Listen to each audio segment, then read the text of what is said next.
जय श्री कृष्ण दोस्तों, आप सबका अपने चैनल पुण्य धर्म में स्वागत है। दोस्तों, आज हम सब माघ मास कथा के 10वें अध्याय का श्रवण करेंगे। अगर आप सब इसके पहले की कथाएं नहीं सुने हैं तो जरूर सुन लीजिए, तभी आपको पूरी कथा समझ में आएगी और पुण्य फल की प्राप्ति होगी। यमदूत कहने लगे, हे वैश्य, एक बार भी गंगा जी में स्नान करने से मनुष्य सब पापों से छूटकर अत्यंत शुद्ध हो जाता है। जो मनुष्य गंगा जी को दूसरे तीर्थों के समान समझता है वह अवश्य नरक में जाता है। भगवान के चरणों से उत्पन्न हुए गंगा जी के पवित्र जल को श्री शिव जी ने अपने मस्तक पर धारण करते हैं। वह ब्रह्मा जो संदेह रहित, प्रकृति से अलग और निर्गुण है। ब्रह्मांड में उसकी समानता किसी से हो सकती है? गंगा जी का नाम हजारों योजन दूर से ही लेने वाला नरक में नहीं जाता, इसलिए मनुष्य को अवश्य में गंगा जी में स्नान करना चाहिए। हे वैसे, जो ब्राह्मण दान लेने या अधिकारी होकर भी दान नहीं लेता, वह आकाश के नक्षत्रों में चंद्रमा के समान है। जो कीचड़ से गौ को निकालता है, जो रोगी की रक्षा करता है या जो गौशाला में मरता है, वह आकाश में तारा होता है। प्राणायाम करने वाले मनुष्य सदैव उत्तम गति को प्राप्त होते हैं। प्रातः के समय स्नान के पश्चात जो 16 प्राणायाम करते हैं वह घोर पापों से बच जाते हैं। जो पराई स्त्री को माता समान समझते हैं वह यम की यातना को नहीं भोगते। जो मन से भी कभी पर स्त्री का चिंतन नहीं करता वह दोनों लोकों को अपने अधीन करता है। जो पराये धन को मिट्टी के समान समझता है वह स्वर्ग में जाता है। जिसने क्रोध को जीत लिया मानो उसने स्वर्ग को ही जीत लिया।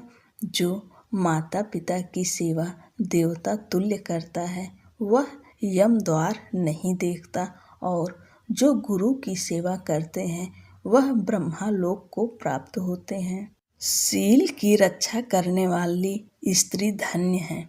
सील भंग करने वाली स्त्री यमलोक जाती हैं। जो वेदों और शास्त्रों को पढ़ते हैं या पुराण और संहिता पढ़ते हैं और सुनते हैं तथा जो स्मृत का व्याख्यान और धर्मशास्त्र समझते हैं या जो वेदांत में लीन रहते हैं वह पाप रहित होकर ब्रह्मालोक को प्राप्त होते हैं। जो अज्ञानियों को वेद शास्त्र का ज्ञान देते हैं वे देवताओं से भी पूजित होते हैं। यमदूत ने कहा कि हे वैश्य, श्रेष्ठ यमराज ने हमको वही आज्ञा दे रखी है कि तुम किसी वैष्णव को मेरे पास मत लाओ।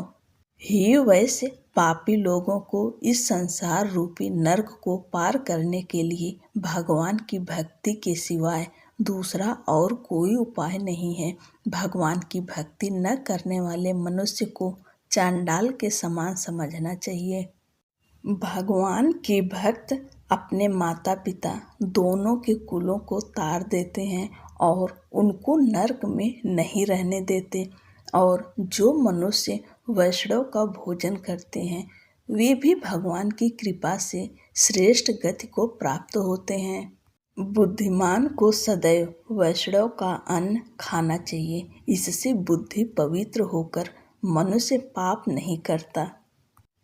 गोविंदाय नमः इस मंत्र का जाप करता हुआ जो मनुष्य मृत्यु को प्राप्त होता है वह परम धाम को प्राप्त होता है।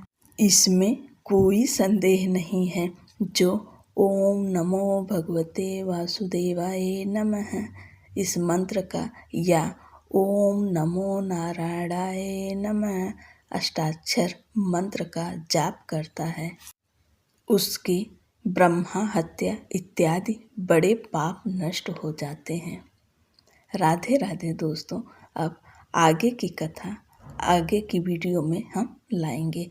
तब तक के लिए जय श्री कृष्ण, राधे राधे दोस्तों। और हाँ, वीडियो को लाइक शेयर कर दीजिए और सब्सक्राइब करना ना भूलें। दोस्तों, हमें भी सपोर्ट करिए, आप सब चैनल को सब्सक्राइब ज़रूर कर लीजिए।